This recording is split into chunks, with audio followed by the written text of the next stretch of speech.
Excelente día para todos, estimados estudiantes. Hoy, 25 de marzo, se ha realizado el primer examen de San Marcos 2023 para los bloques D y E. Vamos a solucionar las preguntas tanto de los cursos de lenguaje como de literatura. Y sin más dilación, arrancamos. Vamos a empezar rápidamente trabajando los temas de lenguaje. Como ustedes sabrán, son 8 preguntas, tanto en el bloque D como en el bloque E.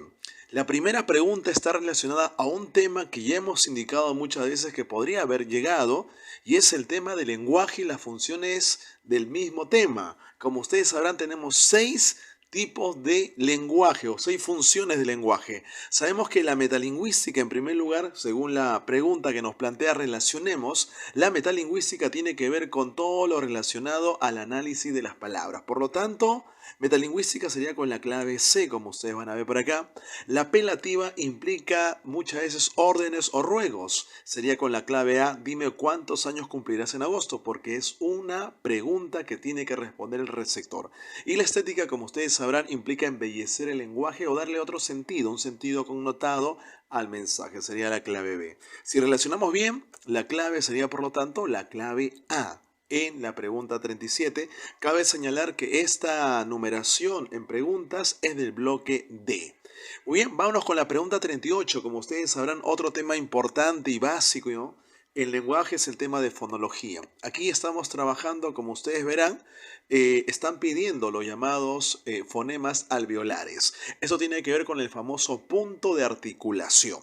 Por lo tanto, recordamos muy bien que los fonemas alveolares son normalmente la S, la L, la N, la R y la R. Yo lo conozco más o lo recuerdo más como salón raro. Salón raro. Y por lo tanto, todas las palabras que llevan dentro de su estructura una consonante alveolar sería la clave dédono. Ya, celoso la S y la L. Arancel la R, la N, la S y la L. Y sala la S y la L. Por lo tanto, esa es la clave. Vámonos, señores, con la siguiente pregunta, 39. Una pregunta que ya llegó en el simulacro también el 5 de marzo. Preguntaron sobre sílaba y nuevamente han preguntado sobre cuál es la correcta forma de silabiar las palabras. Y ustedes saben muy bien que la primera fórmula se da a través de la pronunciación y la segunda partiendo de las secuencias vocálicas. Por lo tanto, la clave era la clave B o no. Adherido, exabrupto y oxisos. Muy bien, jóvenes, la número 40, pregunta de acentuación. Preguntaban dónde se había utilizado correctamente la tilde, tanto la especial como la general. Y la clave, como ustedes sabrán, es la clave C, forceps y múltiples. Forceps por ser una grave y múltiples por ser una esdrújula. Continuamos con las preguntas, jóvenes. Número 41. Semántica, otro tema también fijo en San Marcos. Han planteado acá que analicemos las siguientes palabras. Célibe y soltero son sinónimos, mientras que inmune, algo que no te puede atacar ni enfermar, y lo contrario, vulnerable, que sería pues lo opuesto.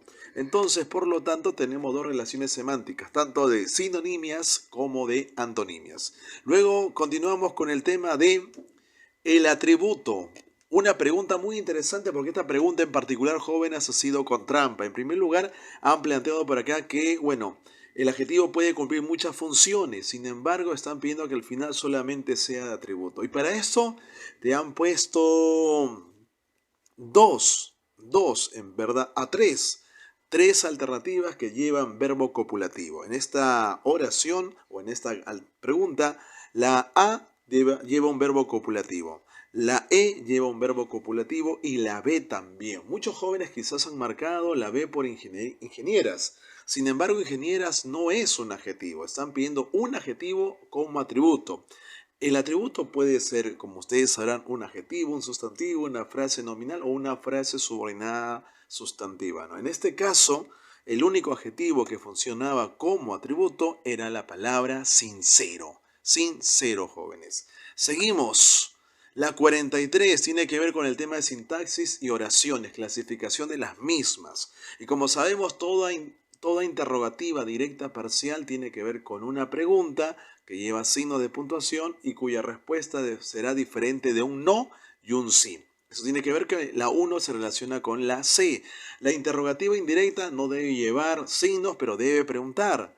Acá sería, jóvenes, la clave D o no, dos dedos. La dubitativa normalmente siempre aparece con el adverbio de duda, no, probablemente, quizás, tal vez o no. Y la exhortativa implica pues una orden, jóvenes, cuídate mucho, ¿no? Por lo tanto, si lo relacionamos adecuadamente, la clave sería la clave B o no. La 44, jóvenes, mayúsculas, como tú sabrás, hay reglas para esto que también lo hemos mencionado muchas veces en las clases. Y aquí tendríamos la clave letra C, la capital de los Estados mexicanos, Estados Unidos mexicano, más conocido como México, es la reconocida Ciudad de México. Ahí tenemos las 8 alternativas dentro del curso de lenguaje, jóvenes. Ahora nos vamos rápidamente al curso de literatura. ¿Qué han preguntado en literatura, jóvenes? Primer punto, el posmodernismo peruano. Aquí han planteado características relacionadas a este periodo literario que para muchos lo definen como un periodo de transición porque va después del modernismo y antes del vanguardismo. Es la transición, es el puente entre estos dos movimientos mencionados. Ahora, cabe señalar que el modernismo, como ustedes recordarán con Rubén Darío y entre otros representantes, se alejan rápidamente de su contexto inmediato porque buscarán la belleza, el llamado esteticismo. Por lo tanto, van a utilizar un lenguaje ampuloso, verboso, cromático, musical, pero no hablarán mucho de su realidad. El posmodernismo, que es un alejamiento hasta cierto punto de este tipo de lenguaje y de temática, tomará en cuenta su entorno más cercano, y ahí está, como ustedes sabrán, Valdelomar, aunque también está el simbolista José María Eguren, pero si nos centramos en Valdelomar, Valdelomar es un hombre que va a utilizar la musicalidad del modernismo, como acá lo preguntan también. Pero también va a hablar mucho del tono más nuestro, más localista.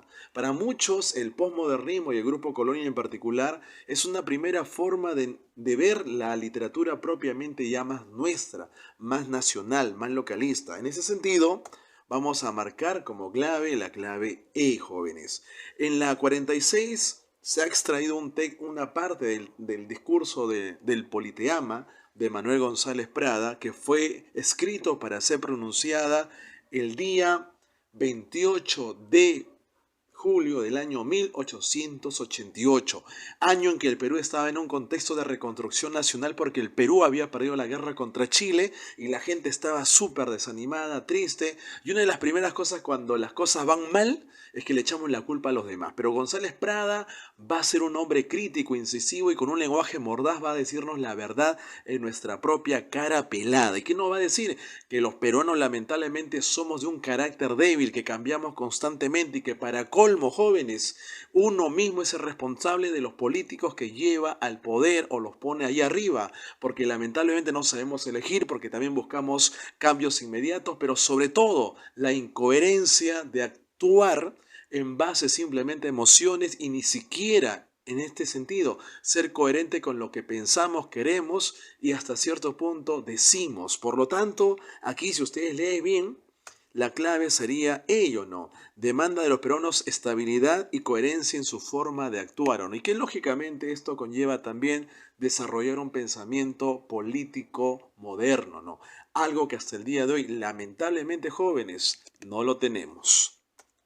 Luego viene la historia de una historia insertada dentro de la obra El mundo es ancho y ajeno de Ciro Alegría, que también han preguntado en el simulacro de San Marcos. Muy bien, esta historia, como otras que se cuentan dentro de la obra, lógicamente buscan hasta cierto punto darnos un sentido moralizante, didáctico, pero la obra en sí no es didáctico, como ustedes sabrán. La obra, como toda novela indigenista hasta cierto punto, es mostrar al hombre andino y sobre todo denunciar los problemas que ellos están viviendo y darle pues hasta cierto punto una solución que no solamente sea del momento, sino a largo plazo.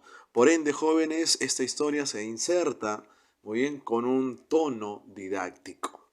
Y la pregunta número 48, pregunta de San Marcos, también por acá como ustedes verán, vamos a plantear por acá la imagen de Telémaco y Penélope. Penélope, como ustedes sabrán, ha también apelado a un ardid, a un engaño, para que ninguno de los 89 pretendientes que quiere casarse con ella logre su objetivo. Para esto ella que ha dicho, señores, voy a tejer un sudario. El día que lo termine, yo escogeré un nuevo esposo. Han pasado casi 20 años y ella no ha terminado de tejer porque ella teje de día y desteje de noche, ¿no? Es muy inteligente, jóvenes, por acá. Hasta que alguien en la obra se dará cuenta de ello, a la verdad, una esclava, ¿no? Que le contará Antinoo de todo este secreto, ¿no? Pero aquí la pregunta es puntual.